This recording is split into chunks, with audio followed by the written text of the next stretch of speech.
Good evening, I'm Melisa Idris. Welcome to Consider This. This is the show where we want you to consider and then reconsider what you know of the news of the day. The World Bank recently released its review of preschool education in Malaysia, a report that was produced in collaboration with the Ministry of Education. Now, over the next half an hour on the show, we'll explore some of the key findings and the recommendations of the Shaping First Steps reports. Joining us on the show is Dr Aija Rinkinen, who is a World Bank Senior Education Specialist. Thank you so much for being on the show today, Aija. If I may begin our conversation, the report cites research of how preschool education correlates with lower rates of unemployment and criminal involvement and higher earning potential. Can you explain exactly how they correlate? Because, I'm wondering how a quality preschool education can affect someone's life so far down the road. Thank you, Melisa. It's my pleasure to be here, and thank you for inviting me. And this is the report we just launched. So this is brand new. It was launched on Tuesday. And I'm so happy that Malaysian people want to hear more about the importance of preschool education, because it actually is important. And I just want to mention that before we start, that when we talk about preschool education, we talk about the children 4+ and 5+ years old, the age group before they start their primary education. And children are very important to their parents. I'm a mother, and many of the people watching are mothers and fathers also, so we know that we want the best for our children. And the governments do the same. The governments, ministries, they want the best for our children. And that's why focusing on preschool education needs to be done as part of that work. And Malaysia actually is not alone in this. Many countries in the area are, and globally, they are developing the preschool education systems. For example, Vietnam, Philippines, they are all doing work on the same topics. So we are in this together. But why then? First of all, the human capital development issue that you already well mentioned, that it has been studied that 90% of the brain is developed before the child is 5 years old. So it is a huge thing that you can do with the small children. And then when we talk about the school readiness, the skills that the children need when they go to school, they really benefit if they have those skills when they start the primary school. Then there are lots of foundational skills that can be learned from early years, like communication, social emotional skill, being part of the group, managing myself. The early leadership steps already you can start taking when you are a small child, yes. And there is a multiplier that when you start learning the skills from early years, then you learn more and more, and it adds up at later in life. And then it also has been recognized that the children who are missing these opportunities when they are young, there will be widening learning gaps later, because they are kind of lacking the critical first steps on the development of these skills. And of course, children are very different, and they develop in different times. Some children are very clever already and fast moving when they are 3 years old, and then the others do the same when they are 5. And later, when they are, for example, 8, they might be on the same level already, but they start different times. And we are not saying that these skills would only be learned in school environment. Of course, they are learned everywhere. With your mothers, fathers, parents, the society around us, the community we live in. But in preschool, this learning takes place in structured manner, according to a curriculum, and also provided by professional people and teachers who know what they are doing. Okay, all right. That's very interesting and a good point to say that learning doesn't just happen in a school environment, but there are, as you mentioned, many benefits of having quality preschool education to a child's cognitive, social, and emotional development. Yes. And if I can bring then a little bit different angle, we are both women. and balancing kind of the personal life, family life, and working life, it can be quite hard sometimes. And these preschool years and daycare and early childhood services, they play a quite important role for women. Because in many places, it's mothers who take care of the children. Right. And we do need to have good quality services where the children can be safe, protected, and at the same time learn something while the mothers are working. And the good quality preschool is one step on securing that the women have an opportunity to work full time, build careers, and maybe do their part of earning some money for the family. And this increased family income also supports the children's growth and learning also in later years. And there are a lot of kind of a spillover long-term positive effects. Like you mentioned already, there are the cognitive and social emotional skill development.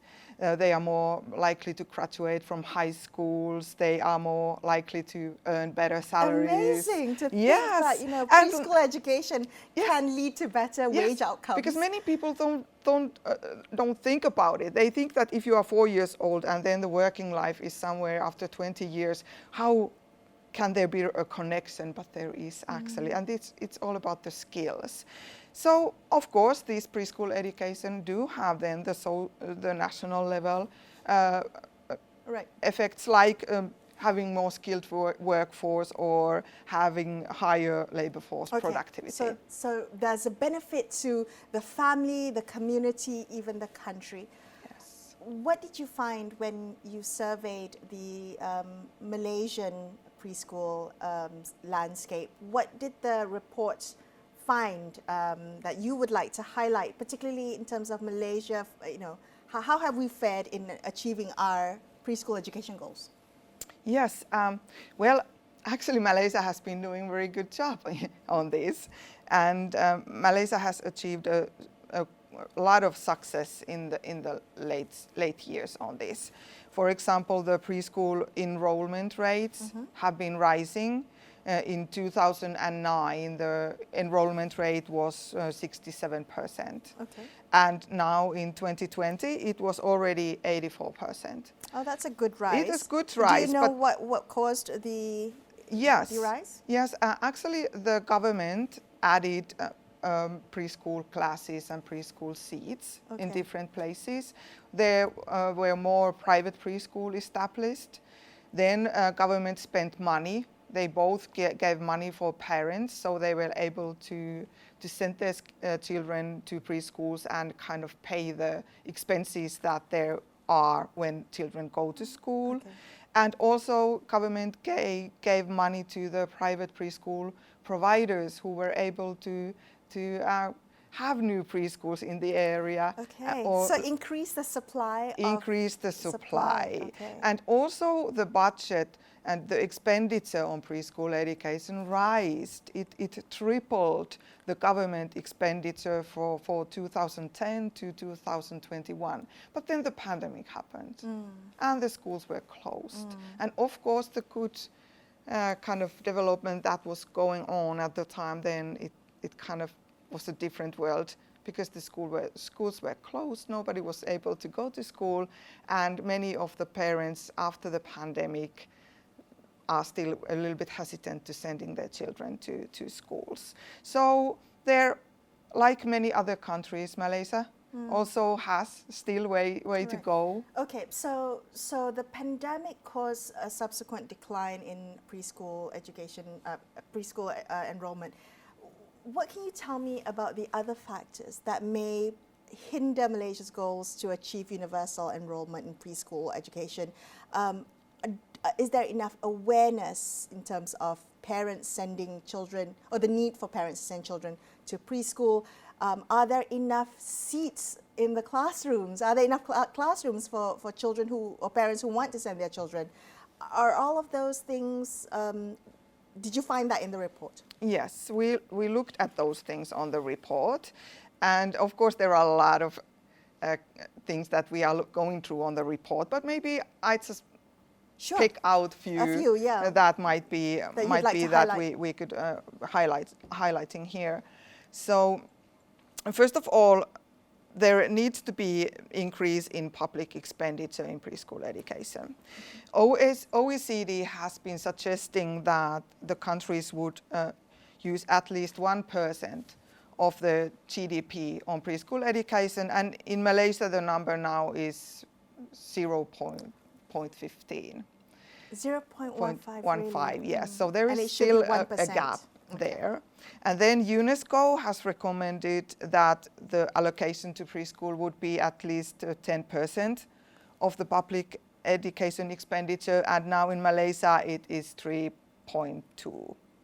So that is one issue.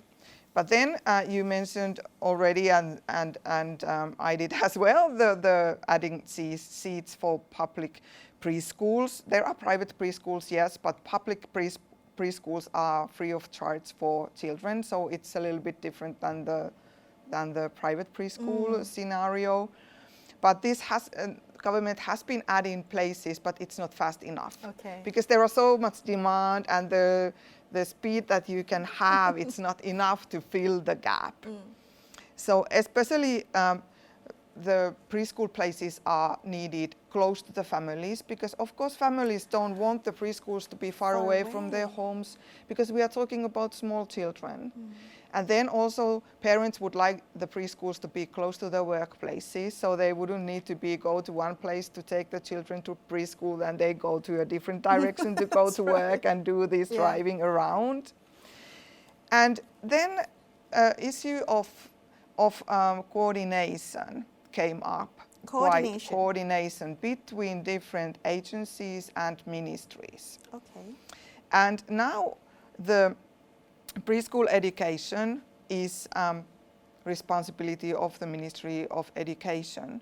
And then the daycare part, that is from 0 years old to the 4 years old, that's under Ministry of Women, Family and Community Development.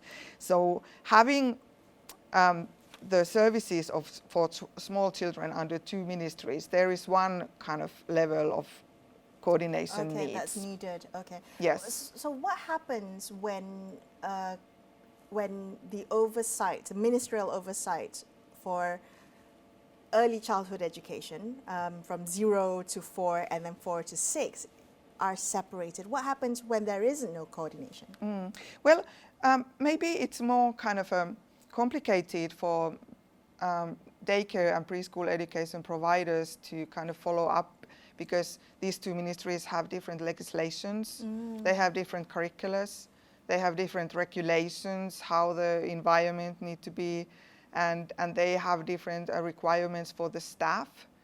And especially when we are two different sets of guidelines. So coordination between these two ministries would be a good thing. That is what we found out.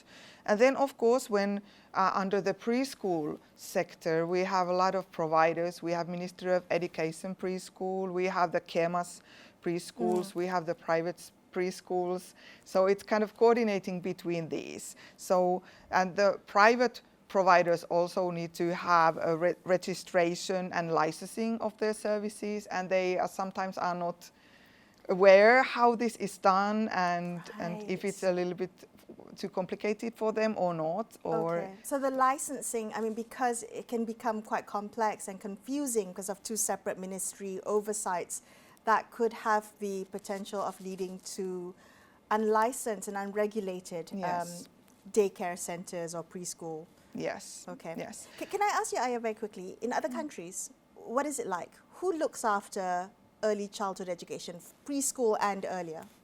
Yeah, well, this is the thing that I really, really wanted to highlight in this discussion, is that because this is the topic that is now widely discussed in different countries. So it is for the government now to consider, do they see the early years of child development to be a social service, or do they see it to be part of an education journey? And in which category these services fall into? Because if we look at the taking care of smaller children and their learning path, if we see it to be part of a social service structure, then it's a kind of a little pedagogically and also mentally very different from if we see it to be an education journey. Well, so, sorry to interject, but as someone who has played a significant role in Finland's world-renowned education practices, what is it like there? Is it viewed through a welfare lens? Yes, actually, I was working at the Ministry of Education in Finland when we did the change. Oh. It was maybe 10 years ago when in Finland, earlier it was that the early childhood education before preschool was under Ministry of Social Services, seen as a social service, and then the preschool was under Ministry of Education. But then we started to discuss that why is it like this? And then we put them all together under one ministry, and that ministry was Ministry of Education. Oh. And at that point, we started to think the early years from birth until the children go to school to be an education journey. But of course, when a child is 2 years old or 3 years old, they cannot go to the school we know in primary school level because it's a totally different field. So we needed to write new core curriculums. And I was also writing the new core curriculums for the early childhood education and preschool. And the curriculums for small children need to be play-based. Play-based. Play-based. They need to be focusing on skills development. There can be some academical skills, of course, and you can develop academically when you are small, but the focus should be on foundational skills, communication, social emotional skills, and those then are the stepping points what you can use when you start building the academical skills later in life when you go to primary. That's amazing. Was that change a difficult change to embrace, or one that you found to be quite a positive one that people wanted? It was very well accepted. So people, the families, they understand this. And they like the idea that we are now believing that children can learn. Small children are able to learn. They start learning when they aren't even born yet. That's right. So why not take the opportunity and use these early years for play-based, good quality, well-trained teachers, pedagogy suitable for small children to develop their skills and giving them opportunities to be school ready when that time comes. Okay, I mean, there's so much to unpack in what you've just said, but if I may pull a couple of those threads. So you mentioned the quality of teachers, and in Finland's education, there's a high trust in teacher professionalism. So we in Malaysia here have put in our blueprint, our Malaysian education blueprint, a target to have all preschool teachers hold a minimum diploma in early childhood education. But there's been challenges in achieving this. Why do you think there's still a gap in not having universally, having accredited teachers, preschool teachers? Well, I have to give credit to Malaysia. The Malaysia Education Blueprint is a fine document. It's top class, very good. I like it. It has all the things it needs to have in it, and you rarely see such a good document. But like every other country in the world, the implementation is then the struggle. Yes. But Malaysia is not here alone. Okay. That is for every country. So that's the truth. And before starting to go through the preschool education teacher issue here, I really need to highlight the importance of the teachers. Okay. Because teachers are the ones who really do the change for children's lives. And we can have a strategy, we can have the curriculum, but if we don't have the good teachers, they will not be taking place, all these strategy goals. It remains on paper. It remains on paper, so we need the teachers. And the teachers need to have strong curriculum to support their work. They need to have suitable learning environments, the school buildings and the materials and the equipment. So we need to provide those for teachers. But then, why it has been difficult, then I maybe can highlight a couple of things. We found out in this report that teachers have been having difficulties to access the teacher training. They are far away, you need to go to a different city, different state to study to be a teacher. And for some, that has been a challenge. And that is especially beyond the Klang Valley region, it has been a challenge. And then these teacher training programs have been quite expensive for some people because preschool education teacher salary is not very high. So kind of paying the fee for training and then get a small salary, it's kind of an imbalance. So maybe there could be something done with the fees on going to get the diplomas to become a qualified teacher. And then there are a lot of teachers who have been working for a while already on preschool scenes, but they don't have the diploma yet. So there could be maybe a little bit less strict exemption requirements. So the teachers could use the learning that they have had while they have been already working as a preschool teacher and use that towards getting the diploma, these type of issues. And then maybe there is even a little bit a lack of motivation. Okay, I have to ask, why is it important that teachers are professionally accredited? Yes, well, we could think that it's enough to have adult to spend time with the children, to look after them. But actually that is not the case, because if we believe that early childhood development and early years learning is important, then we also need to understand that there are specific skills needed from teacher to be able to support the learning of children, 3, 4 plus and 5 plus children. The preschool pedagogy is very different from school pedagogy. And the early childhood education is a specialized field on its own. So you might say that it's enough for you to have some kind of diploma from some field, but it's not the case. You need to have the diploma from early childhood education and preschool education. Wonderful. So you know what to do in the classroom. Okay. Well, you know, I could talk to you for hours, but we're running out of time, and in the couple minutes that we have left, can I ask you what messages you would like the people watching tonight, so not just policymakers who are watching, but educators and parents, what would you like them to know regarding the importance of investing in early childhood education? Well, maybe I just want to go back where we started from, that investing in high quality preschool education it leads to a multiplier effect. And it has benefits for everybody, the children, the parents, communities, the nation, the labor force. That is maybe first message that I want to leave here.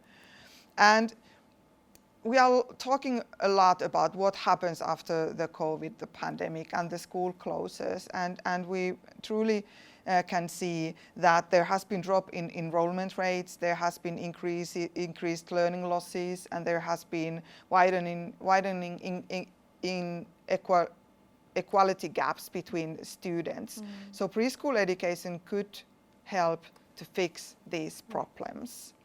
And then in long term, and this is for our children and this is for the nation. So parents, when they recognize that the preschool is important, then maybe they would start sending the children to preschools. They would start requiring the schools to have high quality. They would ask, are the teachers qualified? Do they have the diploma? Is the curricula in use? Do we have the resources needed? Do they have the nutrition there available for children? So the parents could then start keeping the schools accountable. Like a pressure group. Like a little bit pressure from the parents' side. So maybe these type of things. Thank you so much for being on the show. It's been a pleasure talking to you. Thank you so much, Melisa. That's all we have for you on this episode of Consider This. Thank you so much for watching.